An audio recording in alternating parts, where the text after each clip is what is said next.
Hey, this is the first part to a two-part video on my vanity table. I really thought it was going to be a quick paint job when I bought it. It didn't go quite to plan. I didn't start really looking closely at the piece of furniture and really concentrating on prep and even taking off the lid off the desk. I wouldn't have known that there was woodworm in underneath. So it's really important. The prep is the most important part of any project. So it is a good thing that I found all these problems so that I could fix them before I put it into this space actually where it's going in, which is my walk-in wardrobe. I was so excited when I saw this piece. I spotted it in underneath a load of lockers and stuff, and I spotted the handles first because they're absolutely gorgeous. I was so excited. It's the perfect size for the space I wanted for. So it's going into my walk-in wardrobe. I just wanted an area to have like my perfumes, store all my beauty bits, and I was just thrilled to find this. I absolutely loved it, and I was just mad keen to get started on it. And then things didn't go exactly to plan. The first thing I did was I removed the Formica. So I have two chisels, I have a fill and life, I have a mallet hammer to help me remove this. So the fill and life is just really if there's anything really stuck I can get in there with it. Um, so I painstakingly removed the Formica. Again, glasses are so important. Safety glasses are so important here, and mask as well. And I have the window open so that it's well ventilated, and this is literally right beside the window.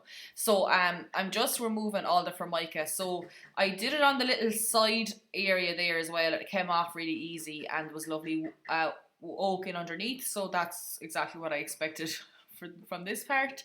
But there was just normal plywood in underneath it, which was disappointing. But I still wanted to take off their Formica. I didn't want to paint over it or anything like that. This isn't going to be a regular thing that you're going to need to do when you're prepping a piece of furniture, but I just thought I'd share the process in case you ever came across it or needed to do it. So it was time consuming, and some pieces came off in nice large chunks. Other pieces needed a little bit of work to get off, but I got it all off in the end. And the wood underneath was like scraped and scratched, and I'm sure that was so when they applied glue that it would really like stick onto it.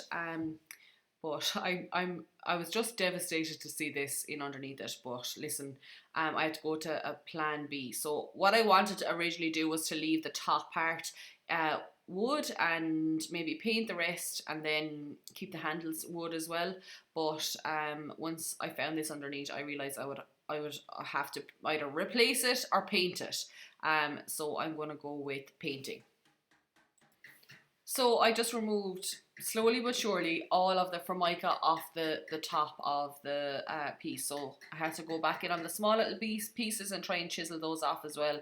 But it all came off. I'm not going to say easy, but it all did come off in the end. So then, and the next stage then is to clean it. So I needed to clean it all down, clean off the whole surface, and I went in with crud cutter. So you could also use sugar soap. Like sugar soap is a really good cleaner as well. But just for this one, I went in with sugar soap because there was some areas that had a little bit of grime on it. Like any of those areas that are really black are kind of like a waxy build-up of dirt and grime. So I just gave it a spray. I sprayed the whole piece down. Now I didn't spray the very top where the plywood is. I just sprayed the whole piece of furniture, and then I leave it sit for about a minute, and that's just so that it breaks down all the dirt and grime. And if I wiped it off now, it wouldn't be as effective as if I just let it sit and do its job, and then I can go back in with a cloth and just wipe it off. I was cleaning and wiping it down, I realised that there was loads of dusty areas that I couldn't really see. Like you can see how dirty the piece is. So I decided to go in and take off the lid. So I undid all the screws. They seemed really easy to come off, so it wasn't going to cause me too much hassle. And it would just allow me to take off the lid and really get in and give it a good clean in on the inside, because the corners were really, really dusty. So I just put on my the light on my phone to see was there a screw to take in underneath. and it's got woodworm. So it only seems to be on the very top part. So that's what woodworm looks like. So I need to treat the whole thing. Even though it's onion on the top, I need to treat the whole lot. And why I treat the whole lot is because those holes are where the woodworm has come out. So I don't know where they are inside in the piece. So if you find it in one section of your piece of furniture, you need to treat the whole thing. So if you think about the piece of furniture like a sponge, it needs to soak up all the killer to be effective. So we don't just treat the areas with the holes in it, you need to treat the whole thing. So once I took the lid off, I had a look in to see was there woodworm anywhere else in the piece. So I had a look like in every single area in every single section to make sure that there wasn't woodworm in it. Not to make sure, but just to kind of see how bad maybe it might have been. And it was only really on that lid. It didn't seem to be anywhere else in the piece, but I have to treat the whole piece to make sure that I will have them killed when I'm using woodworm killer. Usually, if I had spotted the woodworm before I bought this, I probably wouldn't have bought it, or I would have thought about it harder. Like, I do really love the piece, but woodworm is just a thing I don't like. I don't like treating it. It holds up the whole process, and something that like I'd have to really really love it to buy it. So anyway, I'm here at this stage now where I have the piece. There is woodworm in it. I still want the piece, so it is treatable. Woodworm is treatable. I'm going to link a blog post here as well with more information about woodworm if you want to learn more about it, like what the cycle is. But I'm going to go through a few little tricks that I always use to make sure when you're treating it that you're treating it correctly. So if you always just remember those holes are where it comes out. So the holes are kind of an indicator that there's woodworm there, but treating those holes alone isn't going to do anything. Like, you need to treat all of the wood. So I am just going to scuff the whole surface with a 120 grit sandpaper, and I'm not doing this to prep it for painting. I'm doing this so that when I go in with the woodworm killer, that it's not just going to sit on the surface and not penetrate down through the wood, that it's going to soak in through the wood and kill the woodworm. So like, especially if it was a painted piece or a highly glossed piece or highly varnished piece, putting woodworm treatment on top of that isn't going to go through the timber as effectively. So just giving it a quick scuff sand, and make sure that you do everything. So every piece of timber that's on this piece of furniture, so the drawers, the drawer handles, the top, the whole structure, absolutely everything. So quick scuff sand to the whole lot, and then we're going to treat the whole lot. So on the side here, I'm just going to remove this bracket that kind of holds the little half side of the lid up as well, so that I can get in underneath it. I always use a handheld screwdriver when you're doing stuff like this, because a lot of these screws that are in this piece are actually rusted, and if I go in an electric screwdriver, I could literally just, like, the head of the screw could just come off with that much force. So you have to be really gentle and go in with a handheld screwdriver when you're removing anything like that. So I'm going to pop the woodworm killer into a little spray bottle, a glass spray bottle. So glass or metal, not plastic, because there's chemicals in this. Always make sure after you do this that you label the bottle with woodworm killer, so that you never mix anything else in on top of it. So I just keep this just for woodworm killer, and I don't put anything else into it, no other chemicals or anything like that, and I just top it up as I need to. So always make sure you're wearing gloves. I always wear a mask. No matter what you see me doing, I am always wearing a face mask, and I have the window open, and I have goggles on when I am dismantling, stripping back, sanding, or anything like that. So I find it the easiest way to apply woodworm killer is to spray it on. Now, I could get a little tin and a brush, but then I have to keep that brush then just for woodworm, and then I don't want it mixed in with any of the other brushes that I have. So I just find this is the easiest way, and there's like less cleanup, and I just have this bottle just for woodworm killer, and I can spray it on, and it makes the job way easier. You can buy it in a spray as well. And then I literally just spray the whole surface, every single thing. I spray absolutely everywhere. And if I think I missed a bit, I spray it again. And when you're spraying with Woodworm Killer, you just have to think it needs to soak in the whole way into the wood. So you really have to like apply more than what you think. So give it a really good total spray down. And then I'd leave that soak in for maybe about 5 days before I work back in on it. So I have the top of the table just kind of on the furniture just so that I can work on it. I have it just placed on it, I haven't connected it back together. And what I'm just doing here is just sanding off, trying to get it as flush as I can in the hopes of maybe getting some of those scrapes out, and also to be able to look at where I need to fill, so any of those dents where the Formica got really stuck. I'm going in with a 2-part filler to fill in these holes. So I like working with a 2-part filler because it dries a lot faster. So you can kind of work on it quicker than you can with a normal wood, just normal ready mix wood filler. This one's also stainable as well. So if you wanted to keep an area wood, or if you wanted to mask that you're after filling something and you wanted to keep the look of it overall timber, you can stain this as well, which I think is great. So just follow the instructions on the tin. I'm wearing gloves. Again, I'm wearing a mask when I'm doing any of this kind of stuff, and in a well ventilated room. So just make sure that you mix it really well. So a lot longer than what that little snippet that I showed here.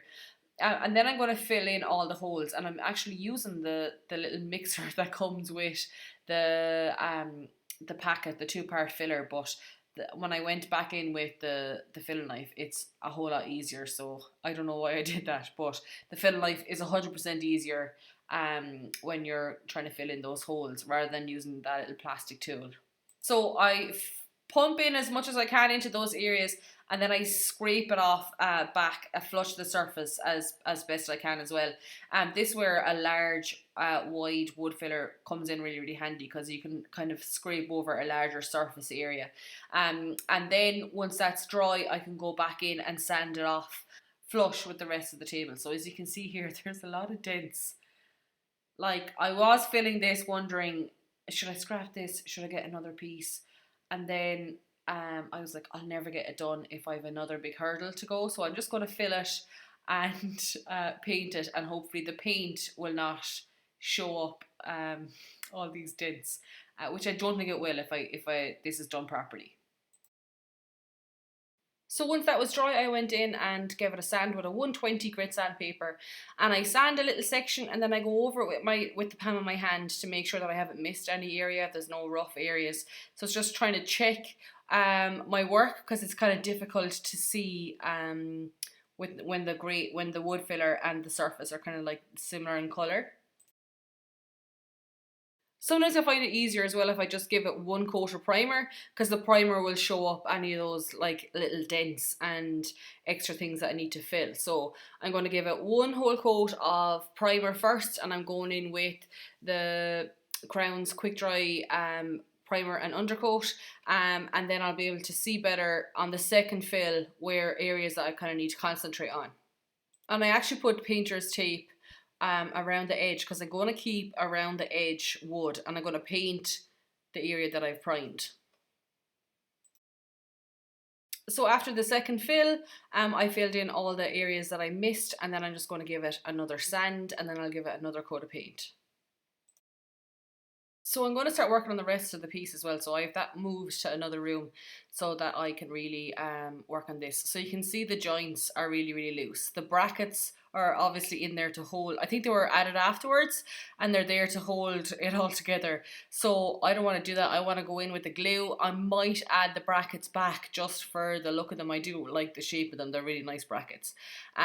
So we're moving the old hinges. Were extremely difficult, because some of the screws were rusted in, so I had to kind of pry them out. Some of them came out fine, some of them were a nightmare, but I got them all out in the end. Again, make sure you're going in with a handheld screwdriver here, because if I went doing an electric one, I could have done serious damage to the screw heads, and then they're really hard to get out. So always go in with a handheld screwdriver when you're taking out screws, especially if there's rust. I then removed all of the little brackets because I'm actually going to clean these up and make them maybe gold. I know you won't see them, but I will know they are there. So I'm going to remove them just so that I can clean all the dust and everything in between them. That little metal bowl is really, really handy. So it's a magnetic bowl and I can fire in the screws and brackets and everything. They'll all stay together and then they don't fall out, so that it's easier to keep them all together and to find them again when you need to put them back. So I sanded this whole piece instead of like stripping it and sanding it, and I did that because when I went in with the sander, it really came off with ease. You can see here, like a stripper would have been a lot of hassle and a bit of a waste of time because I would have had to go back in and sand it anyway. But the finish was just coming off really, really easy, so there was no real point in getting like a paint stripper and then waiting and trying to scrape it off and all the mess that creates. So sanding it was definitely the easier option. To mend this, so the end part seemed fairly together. The top part was really loose, and there was a little crack in it as well. So I got out my clamps and I just went around the whole piece and glued where I think it needed to be glued. So I just got a wood glue and I pried back where the cracks were. There was no like old wood glue to remove, but if I took apart like that little connection and there was old like glue stuck in there, I would have to remove that first before I put in the new glue. But there wasn't a whisper of any old glue.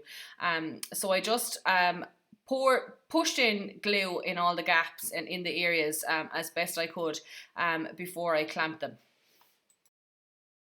And you can use a brush as well to get into some of the harder to reach areas. You can go in the back there with a brush to make sure that the glue is in the joint and where you want it to be. So with this clamp then, I pushed it as tight as I could together and then just come in with like a wet cloth and get rid of any of that excess bit of glue.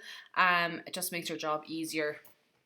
And I'd leave that dry for about 24 hours. Good news is, now that it's prepped, all the fun stuff starts. So all the fun stuff is going to start and be in next week's video. Try two major things that I've never tried before as part of the video, so I hope that goes well. Completely different to any ideas that I had initially, but I think it's going to be really special and I'm going to appreciate it even more because of all the work that went into it. So make sure that you tune back next week. If you subscribe and do the bell notification, you'll be notified when the next video is up. So thanks so much for watching. Again, if you have any comments or questions, please leave them in the comments below and I'll get back to you.